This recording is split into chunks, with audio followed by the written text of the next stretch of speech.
Guys, आज हम आगे के टॉपिक्स को अपने कंप्लीट करते हैं। आज हम cell membrane and cell wall पढ़ेंगे और उनके साथ जितने भी स्ट्रक्चर्स होते हैं उनके बारे में पढ़ते हैं। अब हमारा आता है फिमरी। फिमरी जो होता है हमारा वो स्मॉल होता है और ब्रिस्टल लाइक होता है। फिमरी हमारा स्मॉल होता है और ब्रिस्टल लाइक होता है, यानी कि बाल की तरह होता है। फिमरी हेल्प करता है हमारे बैक्टीरिया को अटैच करने में, जो हमारे स्ट्रीम्स में रॉक्स होते हैं उनको अटैच करने में, एंड होस्ट टिश्यू को अटैच करने में। पॉइंट नंबर हमारा 11th आता है कि सेवरल राइबोसोम्स में attach to a single mRNA and form a chain called polyribosomes और पॉलीसोम्स। जो हमारे बहुत सारे राइबोसोम्स होते हैं वो एक सिंगल mRNA पे अटैच होते हैं। किस पे अटैच होते हैं? हमारे सिंगल mRNA पे अटैच होते हैं और एक चेन बना लेते हैं। उस चेन को हम क्या कहते हैं? पॉलीराइबोसोम्स और पॉलीसोम्स। ये बहुत इंपॉर्टेंट है, बेसिक है और ये एग्ज़ाम्स में ज़रूर पूछा जाता है। पॉइंट नंबर हमारा 12 आता है इंक्लूजन बॉडीज़। ये हमारे रिजर्व मटेरियल्स होते हैं, याद कर लें, रिजर्व मटेरियल्स होते हैं हमारे। और किस में होते हैं? ये प्रोकार्योट्स में होते हैं। रिजर्व मटेरियल्स होते हैं और हमारे प्रोकार्योट्स में होती हैं और ये किसी भी मेम्ब्रेन से बाउंड नहीं होती हैं। किसी भी मेम्ब्रेन से बाउंड नहीं होती, not bound any membrane.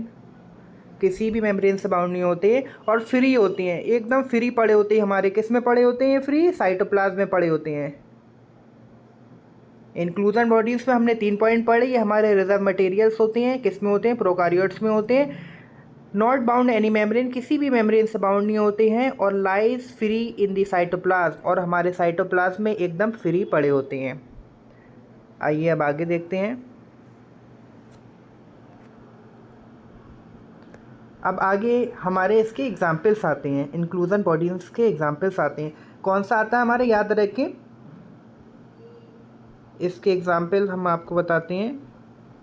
P C G, phosphate granules, cyanophycean granules and glycogen granules.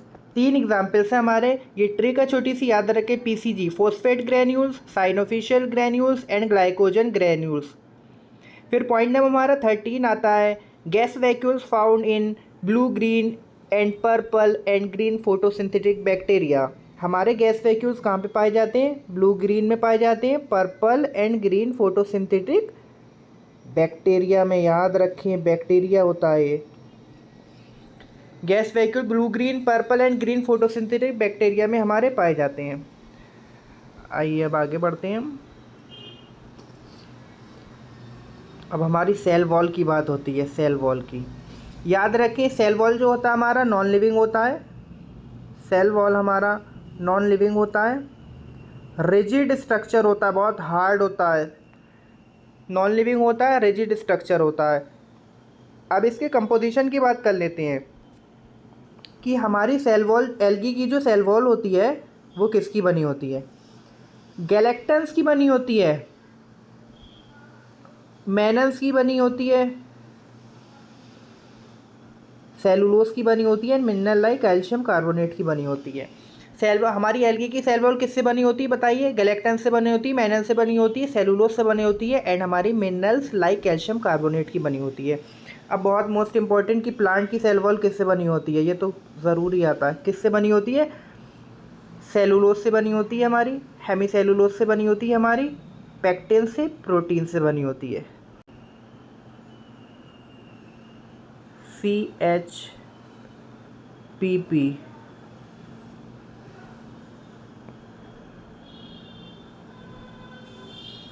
CHPP आ नहीं पा रहा है। हाँ, प्लांट की हमारी सेल वॉल जो होती है वो सेलुलोज से बनी होती है, हेमी सेलुलोज से बनी होती है, पेक्टिन से बनी होती है, हमारी प्रोटीन से बनी होती है। अब हमारी सेल वॉल, बैक्टीरिया की सेल वॉल किससे बनी होती है? पेप्टोग्लाइकॉन से बनी होती है। किससे बनी होती है? पेप्टोग्लाइकॉन से बनी होती है।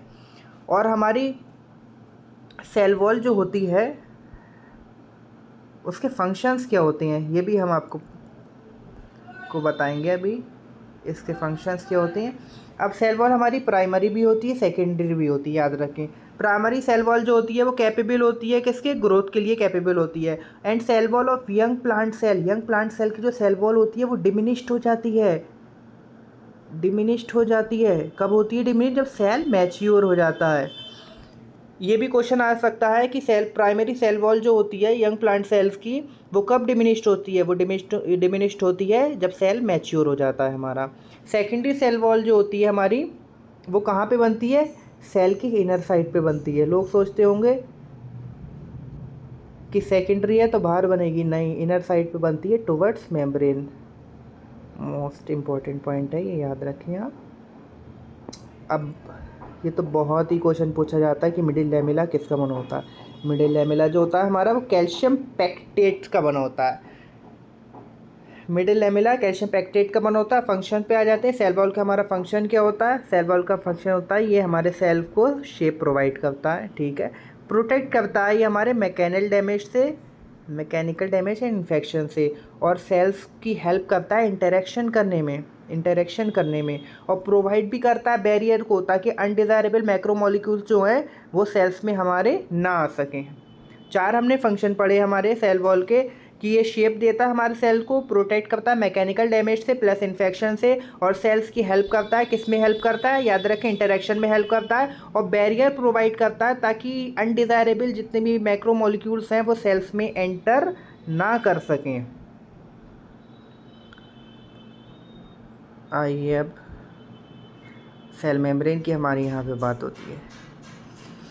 सेल मेम्ब्रेन की बात कर लेते हैं। पैसिव ट्रांसपोर्ट आता है, आपको पता होगा पैसिव ट्रांसपोर्ट वो होता है जिसमें एनर्जी का एक्सपेंडिचर नहीं होता है, एटीपी का यूज़ नहीं होता है, ये पैसिव ट्रांसपोर्ट होता है। पैसिव ट्रांसपोर्ट होता है ये, without expenditure of energy. Active transport हमारा होता है सोडियम पोटेशियम पंप्स के। पोलर मॉलिक्यूल्स का डिफ्यूज़न होता है फैसिलिटेड डिफ्यूज़न में, पोलर मॉलिक्यूल्स का डिफ्यूज़न होता है, ये भी without the expenditure of energy होता है, पैसिव ट्रांसपोर्ट के एग्जांपल्स में आता है। और वाटर डिफ्यूज़ होता है मेम्ब्रेन के थ्रू, किस में, ओस्मोसिस में। और न्यूट्रल मॉलिक्यूल्स का भी डिफ्यूज़न होता है सेलेक्टिव मेम्ब्रेन के थ्रू, किस में, सेल मेम्ब्रेन में। आइए अब आगे देखते हैं। अब सेल मेम्ब्रेन किससे बनी होती है, लिपिड बाइलेयर से बनी होती है, यानी कि लिपिड की 2 लेयर से बनी होती है। और ये लिपिड बाइलेयर किससे बनी होती है, फॉस्फोग्लाइसराइड से बनी होती है। किससे बनी होती है, फॉस्फोग्लाइसराइड से बनी होती है, फॉस्फोग्लाइसराइड से बनी होती है। अब हम देखते हैं, अब लिपिड बाइलेयर में भी पोलर हेड्स होते हैं हमारे और नॉन पोलर टेल होती है। पोलर हेड्स पे होते हैं वो हमारे आउटर साइड पे होते हैं और हाइड्रोफोबिक होते हैं, सॉरी हाइड्रोफोबिक नहीं, हाइड्रोफिलिक होती हैं, यानी कि वाटर लविंग होती हैं। और नॉन पोलर टेल जो होती है हमारी वो इनर साइड में होती है और हाइड्रोफोबिक होती हैं, वाटर से डरने वाले, वाटर हेटिंग। और सेल मेम्ब्रेन का आपको पता है, सिंगर एंड निकोलसन ने एक हमारा एक्सपेरिमेंट दिया था, फ्लूइड मॉडल में एक मॉडल दिया था हमारा सेल मेम्ब्रेन पे, और आरबीसीज की मेम्ब्रेन को यूज़ किया था। अब प्रोटीन्स की बात कर लेते हैं। इसमें प्रोटीन्स आती हैं जिसमें कार्बोहाइड्रेट प्रेजेंट्स होती हैं और 2 टाइप्स की होती हैं। किस पे डिपेंड होती हैं, इंपॉर्टेंट है, ईज ऑफ एक्सट्रैक्शन पे डिपेंड होके 2 टाइप्स की प्रोटीन होती हैं। याद रखें, इंटीग्रल प्रोटीन जो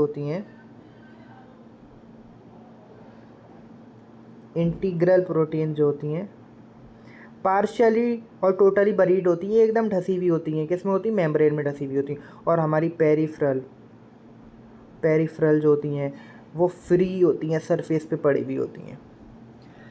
प्रोटीन्स हमारी 2 टाइप्स की होती हैं जिसमें कार्बोहाइड्रेट प्रेजेंस होता है और डिपेंड करती हैं किस पे डिपेंड होके 2 टाइप्स में डिफरेंशिएट होती हैं। ईज ऑफ एक्सट्रैक्शन पे डिपेंड करती हैं। इंटीग्रल होती है, हमारी पेरिफेरल होती है। इंटीग्रल जो होती है पार्शियली और टोटली बरीड होती है मेम्ब्रेन में, पेरिफेरल जो होती है वो हमारे सरफेस पे होती है।